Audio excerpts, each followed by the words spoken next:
If you have that infinity within you, then you're capable of anything and you can overcome anything. And more than that, you're in a position to help others overcome what they're facing.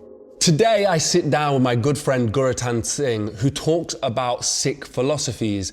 But today, we're talking about Sikh history and the resilience of that. This is very, very important, these lessons and the history behind this, because there's teachings in here that can help impact your life. I've listened to this video quite a few times, and for me, it's the essence of these stories and how we can convert them into philosophies that can really change somebody's life. Sikh philosophy is something that I think everybody should look into, and it's one of those types of teachings that is not widely known as it should be, in my opinion. Today's video was made possible at mulliganbrothers.com, where you can get ready for 2024 with the Memento Mori posters that remind you you will one day in fact die. That's my life plotted out. I use that every single week. It's a very humbling experience. And also the Not a Journal, a success journal that will actually help you get stuff done, is linked down below on sale to help you get ready for 2024. But before that, let's listen to this history from Gurratan Singh. The perception, I think, of Sikhs, for at least in the UK, is very peaceful, accepting, loving people. But the history, there is a lot of war and fighting injustices. I'd love to go through some of that with you. I mean, because it's quite a new religion in the context to some other religions, the history is quite recent as well. Very much so, yeah. Yeah, I'd love to hear some of it. There's specifically one of the ones I would love to hear about is that saying, and I can't remember the number, but was it one Sikh is Savalak, yeah. Yeah, please. Yeah. So just to give some context, the Sikh spirituality is something that fosters and develops this belief of oneness, that we're all connected, and in that connection, you realize that the infinite is within us, right? Like within us is that which is larger than us, but also within us. You know, the infinity is within us, is what we believe, right? The universe is, we are a part of the universe. We are seeking that oneness. And when you start tapping into that, you realize there's so much internal strength that exists within us. Everything we need is within us. And so when Sikhs start to face all this adversity, that helped shape this culture of resilience. And a lot of this culture of resilience was developed in response to the adversity that we face. So our 10th Guru, when he created the order of the Khalsa, when he started codifying us as a nation, as a people, the 10th Guru said he would make one Sikh be able to battle 125,000. And in history, we've seen time and again occurrences where this mentality came out in real life, right? There's a battle of Sargadi where we had, I believe it was 21 Sikhs against thousands of attackers, and they held out, fought to the last individual, and they fought incredibly with so much bravery. It's a battle that is still honored to this day. And we see it time and time again. And the idea is that, imagine you take this concept of having the ability to battle 125,000, you applied it to other areas of your life.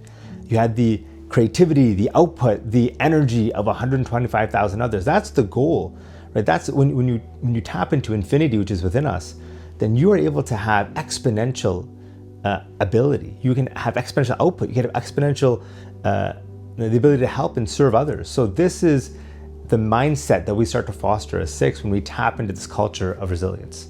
When you look at the science as well, this is something, I think it was Neil deGrasse Tyson, he was saying that quite literally, within us is the exploding stars from the universe. Like it's quite factual, like what you're saying, like the universe is within us. But as you're saying that, to me, that gives me a sense of empowerment, to be connected to everything. Is there any more philosophies around it? Like I know I'm like trying to, that for me, I think could be such a powerful tool for so many people. There's so many ideas. So like when we talk the Sikh culture of resilience, there's so many different ideas that can be shared to help, I think, people across the world today. So what happened is that there's a period in which Sikhs were facing extreme persecution. And there was literally campaigns to eliminate Sikhs. And Sikhs were living this time surviving in the jungles with very little food, very little access to homes and shelter and everything. And they're facing, like, there was a price upon the head of Sikh. So if you provided a head of a Sikh, you would get rewarded. And in that time, Sikhs really started to develop this culture of resilience, and it was codified into a language called Khalsai Bodle.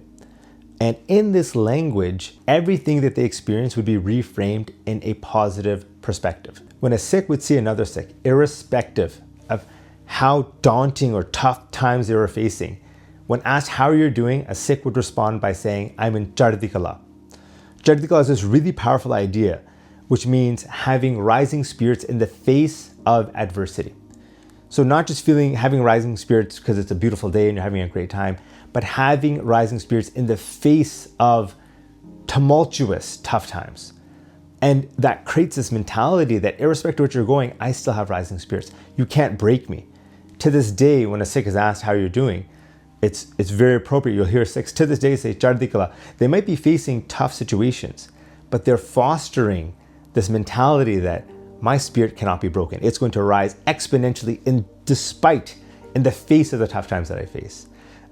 You would hear these ideas like they would see a Sikh who had one eye, and they would say that, and they would name that individual someone who had the sight of 100,000. They would see a Sikh who was blind, and they would say, this Sikh is brave, Surma, he's a brave warrior, they would call them. They were so grateful for every little bit of food that they would eat. So they would call a sip of milk would be called drinking the ocean, or eating raw chickpeas. They would call something, royal, like, in Punjab, the context, the association of almonds is something which is very, this is very rich food. So they would call meager food something really expensive and opulent and decadent. And they created this cultural resilience that continues to this day, where Sikhs continue to look at tough times, or should look at tough times, with this positive outlook. I absolutely love that. That is such, I was getting chills with the Chardi Kala. Chardi Kala, man. Chardi Kala is something that to this day, and this is something I think the world can really share from, like looking, and it's rooted, what is it rooted in? It's rooted in this idea that we're all one, we're all connected, right? And if you have that infinity within you, then you're capable of anything, and you can overcome anything. And more than that, you're in a position to help others overcome what they're facing. Because everything, like, I've said this in our conversations, and it's something I want to share as well today, that what is the purpose of being good if we're not helping those around us? What is the purpose of being strong and motivated if we're not using those skill sets to lift up those around us? So everything ties back to that. For yourself, have you used that concept in tough times? When I experienced those tough times growing up, when I was facing, seeing my father suffer with this really terrible sickness, this is something that as a family we'd remember. This is a family would remind ourselves. This is something my brother would remind me of, and my brother, who was inspired by our mother, and who inspires me as well. Right? This is something that would be shared amongst us, and we can overcome these tough times, because as a people we've overcome so much. There you go. I really recommend following Gurratan on socials. He has a very, very interesting way of delivering his message. You'll usually find him in a freezing cold ice bath in the middle of Canada. It's kind of wild what he does, but the philosophies that he teaches are unbelievable, and a lot of it's based in Sikhism. Something that I had not followed before. I followed the Shaolin teachings, I'd followed Buddhism, I'd followed all types of philosophy, but around Sikhs and Sikhism, I've not. And it's actually quite interesting, because once we'd had this conversation, it opened up my mind to this, and I started following a lot more Sikh teachings. So thank you so much to Gurratan. Today's video was made possible at mulliganbrothers.com, where we are now on sale with two of the most impactful tools I've ever used in my life. The Memento Mori poster, a poster that is very humbling. It reminds you you're going to die, to remind you that you are mortal, Memento Mori.